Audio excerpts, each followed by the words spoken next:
Okay, guys. Hope you're having a good day. Hope you're having a good week. And this will be the last judicial branch lecture that I will do. And one thing I wanted to bring up, I've had a few questions about the project, and I'm going to have a Google Meets on Tuesday. Okay, and I'll announce all that on Google Classroom on Monday, whenever I set up the weekly schedule. And I just want to go ahead and address this now if you're wanting more clarification. So, what you are going to do, you are going to pick one court case. I don't care which one you do. And if there's a court case on here that you're interested in, like I'm going to be lecturing on a very interesting one today that's not on this list, just ask permission and I'll give it to you. More than likely, I will say yes. If it's one that I have no idea about, there's a gazillion court cases out there, by the way. I I don't know.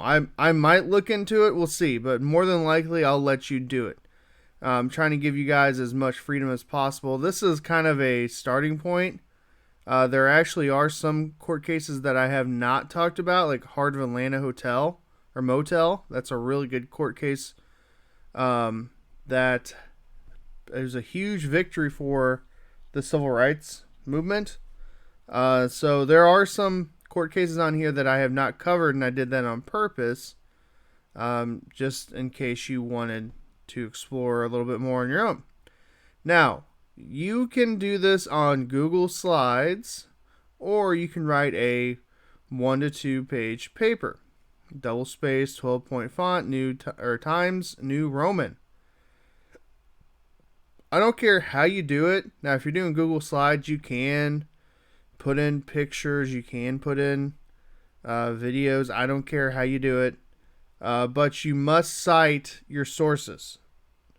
You must cite where you're getting your information from.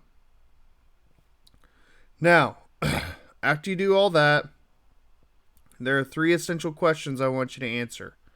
They're right here. Explain the historical context of the court case. So this is the who, what, when, where. And then I also want you to tell me what the Supreme Court ruled in this court case. Just very generally tell me, not why, but tell me what they ruled and who won, basically. And then 2, explain the constitutional question answered in the Supreme Court case. So if it's something to do with the First Amendment, or if it's something to do with private property or whatever, you had to tell me what question is being addressed in the court case. And then 3, how has the court case impacted our country? How did it change the way we live? How or has this court case been overruled, or is the decision still in effect today? So this is how. So give you a prime example.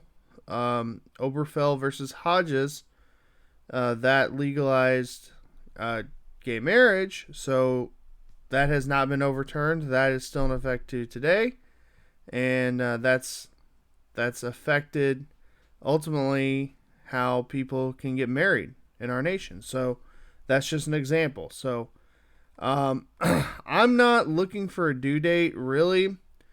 Technically, I'm not going to start looking at this until probably Thursday, Friday of next week, for you guys to quote unquote be done, if that makes sense.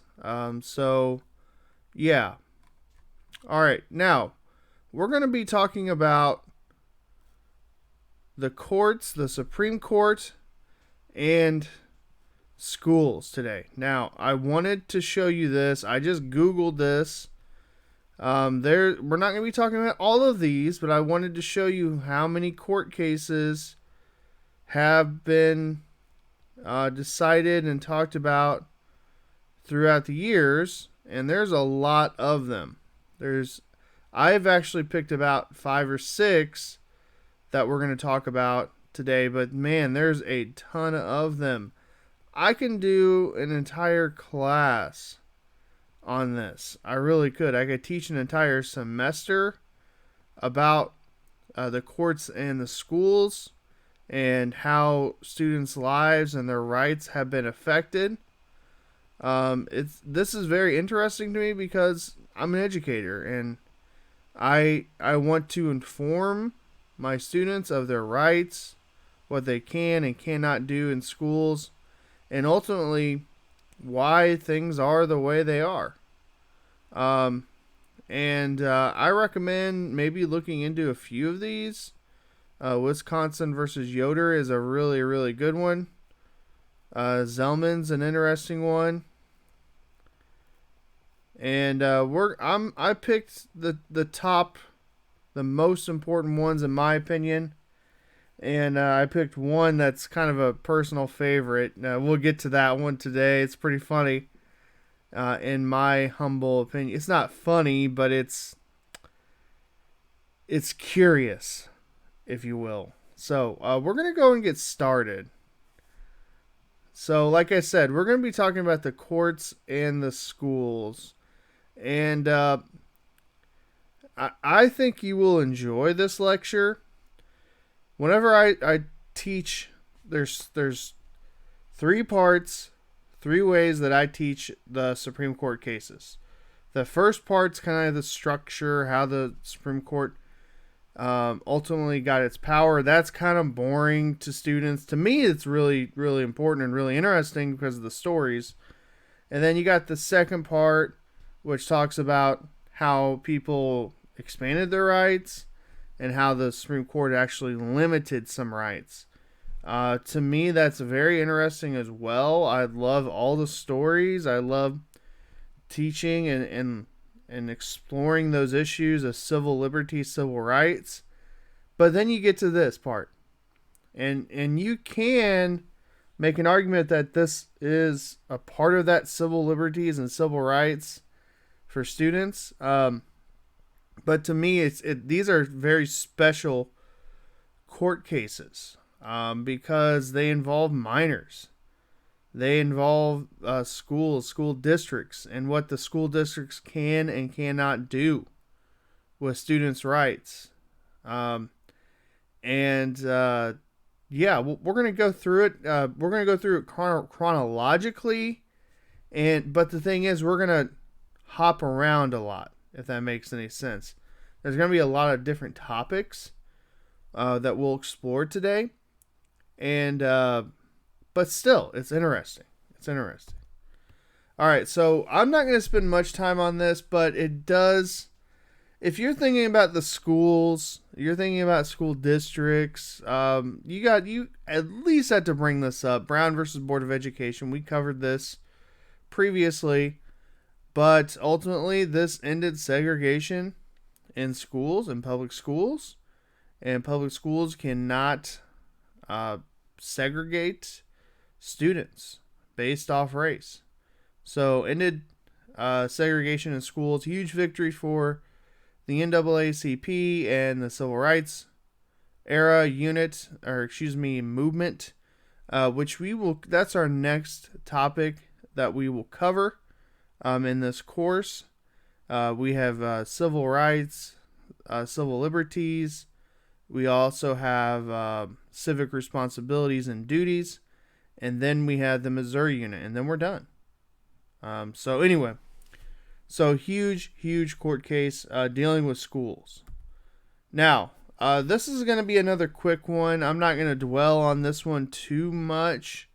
Engel v. Vital, or I've heard it pronounced numerous different ways. I'm just going to say Vital, because I coached with the Vitali. I've heard Vitali, Vital. Anyway, so Engel versus Vital. This has to do with prayer in school, and there's this whole. We've talked about this in our Bill of Rights Constitution unit. This whole concept of separation of church and state, and basically the government cannot establish a national religion, the Establishment Clause, and public schools, they're funded by state and federal governments. So this court case is basically saying that school officials, so principals, teachers, staff members, school board members, bus drivers, whoever, anyone employed by the schools, they cannot announce or lead any kind of prayer. So before this court case, you might hear in the mornings in a public school, the principal or a teacher would come on to the announcements, kind of like how we have our daily announcements with the Pledge of Allegiance and everything. You might hear a principal say a daily little prayer or something. So that can no longer happen in schools. Now, does that take away your right to pray in schools? Absolutely not. You have the liberty and freedom to pray in schools, and you're actually protected by that right. As long as it's not taking away from any educational purposes, if it's not taking away from any educational learning, or it's not disrupting the learning, you have that right. You have that right, or you don't have to do it, or whatever you believe, whatever you think there. So yeah, interesting court case dealing with prayer. There's actually been a more recent one where a student, there was actually a banner. I cannot remember the name of the court case off the top of my head, but there was a banner in the student auditorium, and there was actually a prayer that was written out by a student that was on a banner, and that student wanted that banner removed. And that student actually ended up winning the court case, and one of the precedents that they used was Engel v. Vitale. So anyway, now this is probably the most significant victory for students and schools, in my humble opinion. This happened during the Vietnam War era, Tinker v. Des Moines. So this is not too far away from where we live in Iowa. And long story short, we'll watch actually a little clip on this here in a minute. Long story short, Tinker and a group of students, they wanted to protest the Vietnam War. And we'll get the details here in a little bit. They wanted to protest the Vietnam War, and they wanted to wear armbands. And on the armband was a peace symbol, like what you see here. And that's all they wanted to do. They didn't want to disrupt. They didn't want to protest. They didn't want to do a walkout or anything like that. There were walkouts that were common during this era with schools. There were protests. But this is all they wanted to do. And the principal and the superintendent of the Des Moines School District, they actually ended up suspending these students because they refused to remove them from their arms. Well, another long story short, the students are going to win. The students are going to win, and the courts are going to side with the students. As long as their freedom of speech is not distracting the learning process, then they can express themselves. Okay? Now, does that mean that you can wear anything and everything in schools? Absolutely not. Okay, so if it's offensive, if there's anything drug related or any kind of hate crime or anything like that, just use your imagination. You can't wear that stuff in schools. Okay, so a huge victory, and the courts are going to side with freedom of speech here. Your freedom of speech does not end once you walk into a school building, which I would love for us to be able to do right now, but it is what it is. So, with that being said, there are some limits to what you can and cannot say in schools. Obviously, if anything is hurtful, or if you're proposing anything dangerous, or whatever, or if it's hateful or obscene, you can't say that stuff. Okay.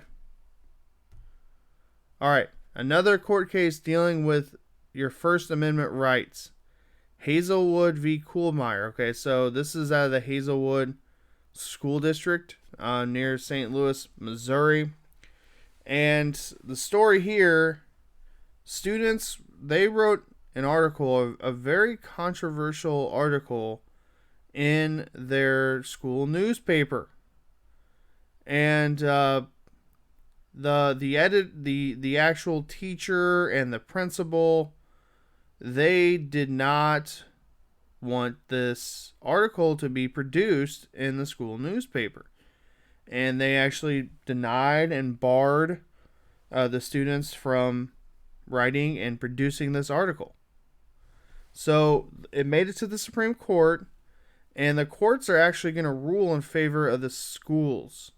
So if the schools own the newspaper, like they're the ones funding and producing the newspaper, the schools can filter, and they can also limit the information that is placed in the school newspaper. So if it's district funded, if it's district led, then the schools have the ultimate control of what students can or cannot say in their school newspaper. So our growl paper, there's actually,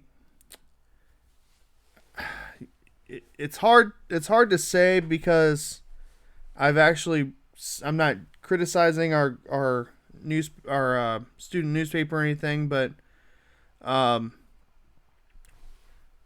anyway, the schools ultimately can say what can or cannot be printed in our growl newspaper, if that makes any sense. So your freedom of speech here is limited. You can't just write anything and everything in a school newspaper. So that's part of your First Amendment rights that have been restricted by the courts. All right, so here's another one we're going to watch a short clip on this. That's very interesting. And this has to deal with your personal effects, your belongings at schools, your locker, your bag, even your cars to a degree. So a New Jersey high school student, she was called into the vice principal's office, and there was suspicion that she had some items in her bag, in her purse. Well, the vice principal searched her purse and ended up finding cigarettes and then ultimately marijuana. Well, there was an organization called TLO. It's an organization that represented this student because she was a minor at the time, and they were trying to say that her Fourth Amendment rights were violated. The vice principal, did not have jurisdiction, did not have a search warrant to search her belongings. Well, the courts are actually going to rule in favor of the schools. They're going to say that schools are allowed more leeway when conducting searches. So the schools can search your bags. The schools can search your lockers if you use them. The schools can search your car if it's on school property. Okay, there's actually been some debate and some arguing in the courts about cars and your rights. if it's like right off school property, can it be searched or not? That's something that's been kind of debated, going back and forth. But maybe I'll talk about that at a later date. But the courts are going to rule in favor of the schools. So the courts can say if there's a reasonable suspicion, then the schools, like the principals, they can search your bag. Now, there has to be probable cause. They can't just stop you just because. There has to be a probable cause for them to search your stuff. Okay? This is a touchy subject. Now, there's actually been a few other court cases related to this that I will not cover. There was one after this court case. Basically, the schools cannot strip search you. Okay? So a student was strip searched, and the Supreme Court actually ruled in favor of the student in that particular court case. There are some things the schools can and cannot do when they search you. Okay, search your belongings. So that's a huge one. And just generally speaking, if there's a reason or if there's a danger, the schools can search you. Okay. Now, this is the last court case we're going to cover. I always save this one for last, and we're going to watch a clip on this one. Today's lecture is going to be short, but we're going to watch 3 videos that are about 5 minutes or so long each, just to kind of summarize some of these court cases. This, oh boy, this is a more recent court case. This happened when I was in high school, and I actually remember reading about this, hearing about this when I was in school, and it's one of those what were they thinking kind of moments, but at the same time it was very interesting to see what happened. So the story goes, and this is in Alaska, okay. So Joseph Frederick, he's a student, and he's going to produce a banner that says "Bong Hits for Jesus." Okay. So the 2002 Olympic torch relay was going to go through their town. And the school actually shut down, and the school decided to go watch this because they were going to go down. They were going to do the torch relay in their town. So the school shut down. Frederick actually did not go to school that day, and it was Frederick and his friends. Now, Frederick is the only one who's going to stand up to this principal. So the principal sees this banner, "Bong Hits for Jesus," and she takes this banner and basically wads it up and takes it away from Frederick. Okay, so Frederick at first is like, okay, I'm not very happy about this. And then ultimately they're going to make it to the Supreme Court with this court case. Frederick's actually going to be suspended for this. And Frederick is going to try to morph this whole "Bong Hits for Jesus" thing into a freedom of speech argument, into a freedom of speech for students argument. And he's claiming that it wasn't necessarily a school event. Technically it wasn't, but the schools stopped session that day so that they could take part in it. And the courts are actually going to rule that it was a quote-unquote school event. And students cannot say whatever the heck they want at a school event or on school property. Now, here's the odd thing. It wasn't on school property. It was off grounds. It was actually on a corner near the school, apparently. So they're actually going to rule in favor of the principal who took this banner and said it was not appropriate. And they're also going to rule in favor of the schools because this was promoting illegal activity, marijuana use. So there's a couple of different reasons why the courts are going to rule this way. Now, it's an interesting court case. It's one of my favorites to look at and study because it kind of comes out of my generation. But is this one as important as, say, Tinker v. Des Moines? Not necessarily. I mean, yes, it's just one of those weird outlier court cases that necessarily isn't as important as the others, but I always like to talk about this one. It's one of my favorites. How can I not talk about Morris v. Frederick? Okay, so we're going to watch 3 Mr. Beats videos and be done today. Here's Tinker v. Des Moines.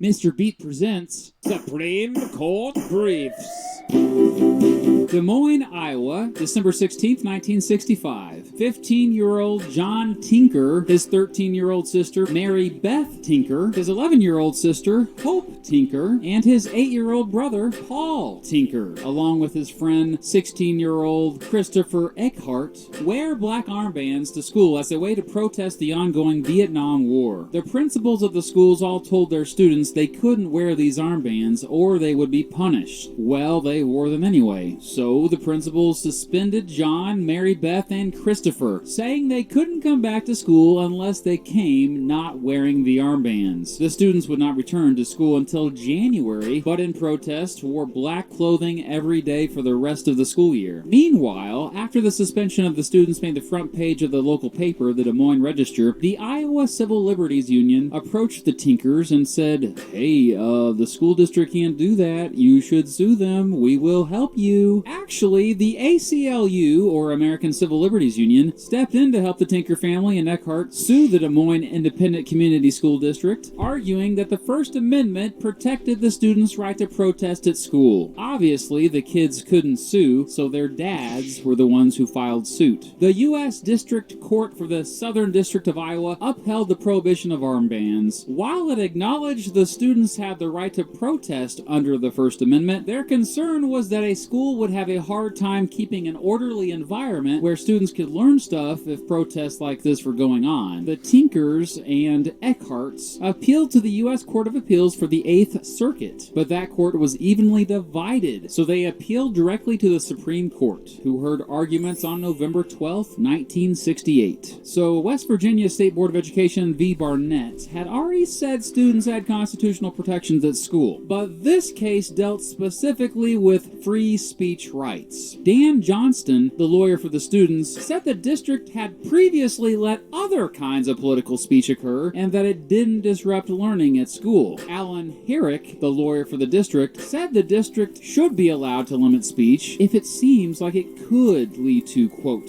violence, disorder, and disruption. That didn't convince the court, though. On February 24th, 1969, it announced it had sided with Tinker and Company. It was 7-2. The court argued the armbands symbolized pure speech that was completely separate from any actions of those wearing them. The court also argued that just because they were students on school property didn't mean they lost their First Amendment right of freedom of speech. Justice Abe Fortas wrote, quote, "It can hardly be argued that either students or teachers shed their constitutional rights to freedom of speech or expression at the schoolhouse gate," unquote. Justice Hugo Black wrote a dissent saying that the armbands did, in fact, disrupt school activities. And later Supreme Court cases like Bethel School District v. Frazier and Morse v. Frederick would seem to favor share his perspective with this case. Regardless, Tinker v. Des Moines Independent Community School District has been a hugely influential and frequently cited case regarding First Amendment rights for students. It created the Tinker test, or a way to see if student speech is actually disruptive at school. It weakened the legal idea that the school takes the place of the parent while the student is in attendance. You could even say the Tinker decision paved the way for the recent national school walkout that took place in schools across the country. In Los Gatos, California, a student got an F on a quiz after walking out during it as part of those protests. And now the teacher is getting a lot of hate for it. Was the teacher justified? Let me know in the comments. I sure know what Mary Beth Tinker would say. Today she goes on speaking tours to schools around the country teaching them about their rights and promoting youth activism. Here's a picture of her holding the actual detention slip she got for wearing an armband to school.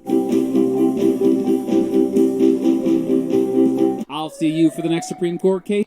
All right, there's Tinker. Now New Jersey versus TLO. One of the great challenges in this world is knowing enough about a subject to think you're right. Mr. Beat presents Supreme Court Briefs. Piscataway, New Jersey, March 7th, 1980. A teacher catches two students smoking in a bathroom of Piscataway High School. Since smoking in the bathroom, perhaps obviously, went against school rules, the teacher took the two girls to the principal's office. Assistant Vice Principal Theodore Choplick interrogated the two girls. One of them admitted to smoking. The other girl, a 14-year-old freshman, later known simply by her initials to protect her privacy, TLO, denied that she had been smoking. Choplick thought TLO was lying, of course. He forced her to come into his office so he could search through her purse. Inside the purse, he found a pack of cigarettes. Next to the cigarettes, in plain view, were rolling papers, which he thought might be used for marijuana, so he kept searching the purse. He also found a pipe, empty plastic bags, a bunch of $1 bills rolled up together, an index card that apparently listed students who owed TLO money, and even two letters seeming to show that TLO was dealing marijuana. Choplick reported what he found to the police, giving what he found in the purse to them as evidence. TLO later voluntarily confessed to police that she had been selling marijuana at the high school. Based on the confession and seized evidence, the state of New Jersey charged TLO with possession of marijuana in the Juvenile and Domestic Relations Court of Middlesex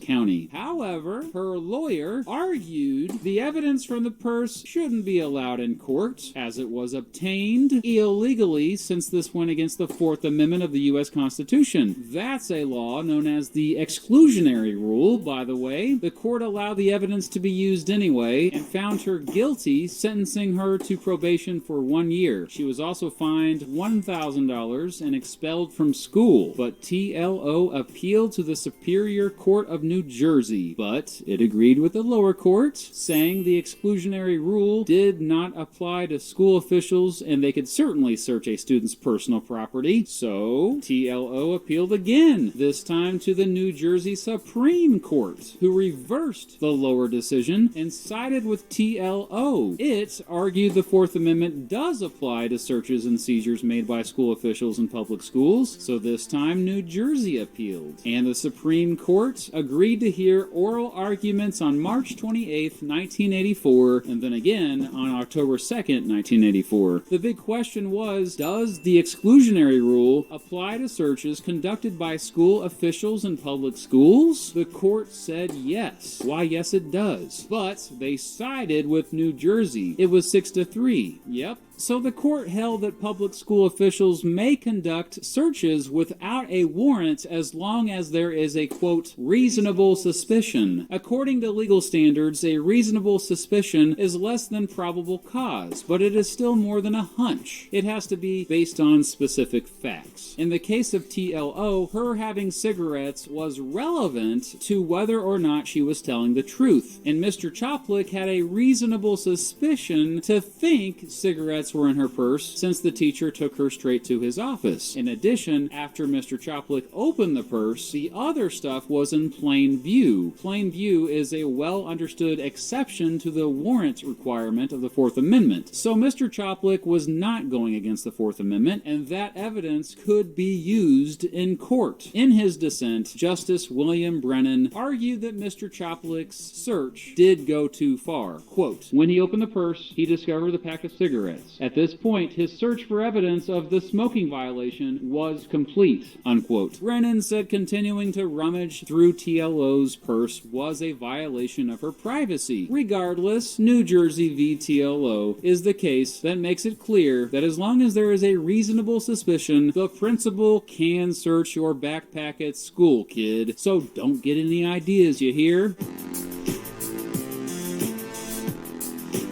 I'll see you for the next Supreme Court. All right, one more court case. My favorite, Frederick v. Morse. Mr. Beat presents Supreme Court Briefs. Juneau, Alaska, January 23rd, 2002. Joseph Frederick, a student at Juneau Douglas High School, excitedly waited with his friends for the Olympic torch relay runner, who would be coming by at any moment. Despite the cold, the school had decided to have a small field trip to let its students see the Olympic relay pass through on its way to the games down in Salt Lake City. Frederick and the other students gathered across the street from the school. They were surrounded by the media, also there to capture the moment on film. As the Olympic relay approached, Joseph and his friends revealed a 14-foot banner that read, "Bong hits for Jesus." The media captured the whole thing on film. As soon as she noticed it, the principal, Deborah Morse, immediately came over and told the students to take it down. After Joseph refused, she snatched the banner away and later suspended Joseph for 10 days. Morse cited the school's anti-drug policy as the banner clearly referenced marijuana. Joseph later recalled that the original suspension was 5 days, but Morse doubled it after he quoted Thomas Jefferson concerning free speech. He also argued the banner was never about promoting drug use. He just wanted to attract the attention of the media. Well, I'd say he succeeded. Helped by the American Civil Liberties Union, Joseph Frederick sued the principal and the Juneau School District, arguing that he was denied freedom of speech as protected by the First Amendment to the Constitution. He also wanted to clear his name and sought monetary awards for the trouble of going through the process. The United States District Court for the District of Alaska dismissed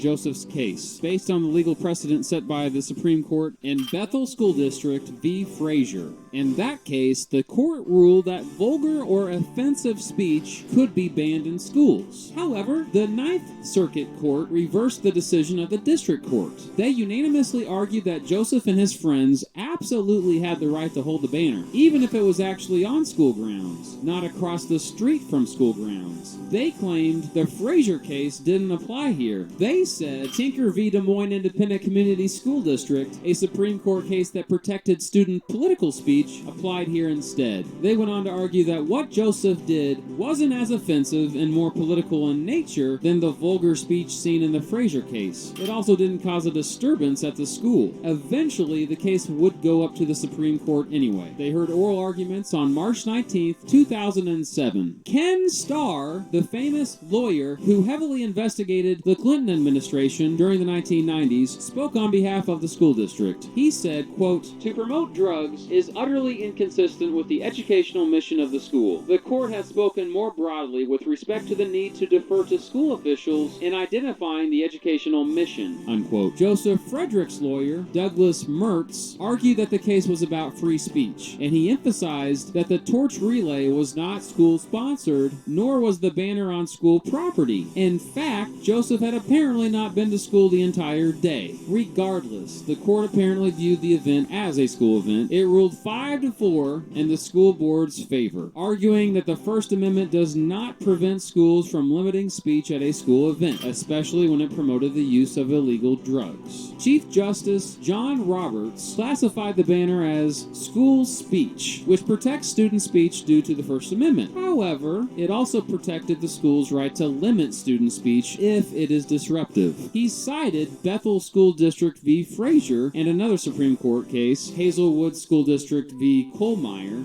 to back up this legal precedent. In other words, this wasn't about protecting political protest, this was about protecting students from the dangers of drug abuse. Justice Clarence Thomas not only agreed, but added that student speech should be limited further, arguing that the Tinker v. Des Moines Independent Community School District case should be overturned. Now, there were 4 on the court who disagreed. Representing them was Justice John Paul Stevens, who said, quote, "The court does serious violence to the First Amendment in upholding a school's decision to punish Frederick for expressing a view with which it disagreed," unquote. He added, quote, "The school's interest in protecting its students from exposure to speech reasonably regarded as promoting illegal drug use cannot justify disciplining Frederick for his attempt to make an ambiguous statement to a television audience simply because it contained an oblique reference to drugs. The First Amendment demands more," unquote. The Supreme Court did not resolve the punitive damages Joseph Frederick claimed. Interestingly enough, the school district ended up paying Joseph $45,000 to settle all remaining claims, and even paid a constitutional law expert to lead a forum on student speech at Juneau Douglas High School. Morse v. Frederick further restricted student speech, but it didn't solve the debate. Many still demand more protection of school speech. The original Bong Hits for Jesus banner currently hangs in the First Amendment Gallery of the Museum in Washington, D.C. I'll see you for the next Supreme Court. Okay, guys. Well, that's it. That's the Supreme Court Judicial Branch unit. I encourage you guys to keep working on that project. And if you have any questions, please email me, reach out to me. And yeah, this is my favorite unit. I'm not going to lie. Because of the stories, because of the court cases, and weird and wacky stuff like what we just watched. Okay, guys, please be safe. And if you have any questions, reach out to me. Have a great day.